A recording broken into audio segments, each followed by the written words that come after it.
computer class. Chapter is 3 and the name of the chapter is Data Storage Media. Here we will learn about the storage system, different types of storage system of a computer. Okay, you know that we can insert data or the instruction to a computer through the input devices. So I repeat that through the input devices we can enter data or the instruction to a computer. Okay. Memory storage in a computer stores data, or a computer we can store data in the form of two digits 0 and 1. What did I say? That in a computer a data can be stored in the form of two digits 0 and 1. These are called the binary digit or the short bits. These are called the binary digit or the short bits. Okay. And the bits are carried by the electric circuits and it is stored in the teeny chips. So the bits are stored in the teeny chips. Look here, I have drawn a picture. This is the picture of the motherboard of a computer, and here are mounted something. These are the chips, the teeny chips that are made up of silicon. Okay. So this is the motherboard of a computer and here are something mounted over it. These are the teeny chips that are made up of silicon where data can be stored. Okay. These are the chips and these are called the daughter board. This is motherboard and the silicon chips are called the daughter board. Okay. And a small silicon chip is covered with millions of circuits. Okay. So this is a motherboard and the mounted here, there are some mounted things are here, chips, little chips are here, these are called the daughter board. Okay. And these silicon chips are covered with millions of circuits. Clear? You know that the computer can measure, or we can measure the data of a computer through some units. What are they? Through the bits, bytes or the other units. Okay. So we can measure the data of a computer through the bits, bytes or other units. So what is bit? Bit is the smallest unit of information. So what is the smallest unit of information? The answer will be the bit. Okay. And byte? Byte is a group of 8 bits. It's called a byte. What is byte? Byte is the group of 8 bits. Let's see. 1 KB. KB means kilobyte. 1 kilobyte equal to 1024 byte. 1 MB megabyte is equal to 1024 kilobyte. KB. 1 GB gigabyte is equal to 1024 megabyte. 1 terabyte TB it is equal to 1024 gigabyte. And 1 PB petabyte it is equal to 1024 TB terabyte.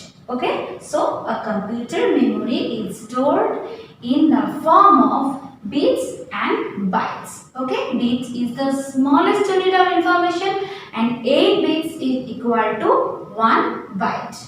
Clear? Then here, come here.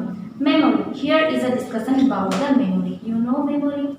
That means the storage capacity of a computer, that is memory. In the memory, the computer memory is divided mainly two parts or two categories, the primary memory and the secondary memory. Okay. Primary memory means this is the main memory of a computer and it is built in a CPU. So what is the main memory of a computer? The primary memory is the main memory of a computer and it is built in CPU. Okay. So which memory built in CPU? Primary memory built in CPU. Primary memory can store data currently used by the computer. So which data can be stored in primary memory? The data that currently used by a computer can be stored in primary memory. Okay. And this is the storage data may be volatile or non-volatile. Yes. In the primary memory, the storage data may be stay or may be deleted. That means may be volatile or non-volatile. Okay, so this is the main memory. Primary memory is the the main memory. The storage data in primary memory may be volatile or non-volatile. Okay, and it can store data that is currently used by the computer. And what is the example of primary memory? RAM and ROM. Okay, then here is the secondary memory.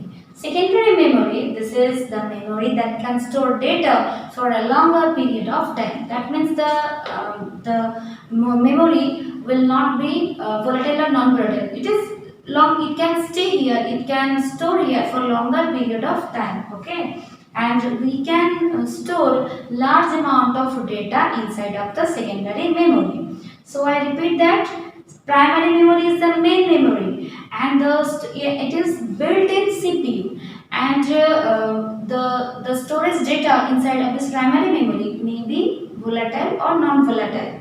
For the example, RAM and ROM. And in secondary memory, it can store data for a longer period of time, and we can store a huge amount of data inside of the secondary memory.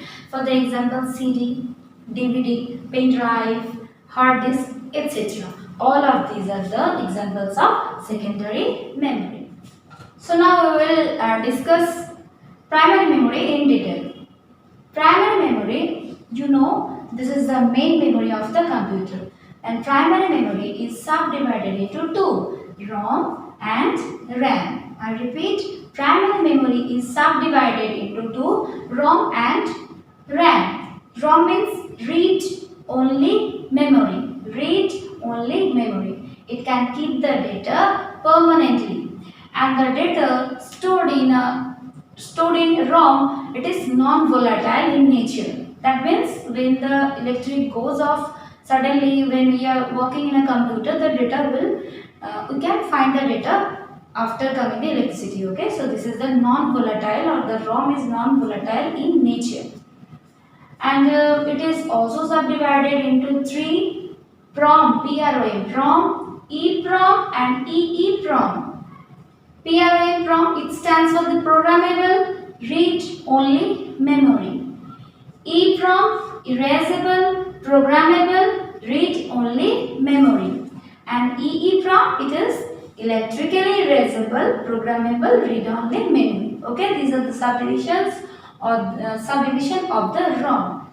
So let's see what is PROM. PROM, this is a read-only memory that can store a program, but once it has been stored, we cannot wipe it. If we want to clean the program, it is not possible if it is stored in PROM. Okay, so in PROM we can store program, but if we cannot erase it. Clear? Then is EEPROM, that is erasable programmable read-only memory. So this is cheap, this is reliable, and even if we need to erase the storage data inside of this EEPROM, we can wipe it or we can clean it.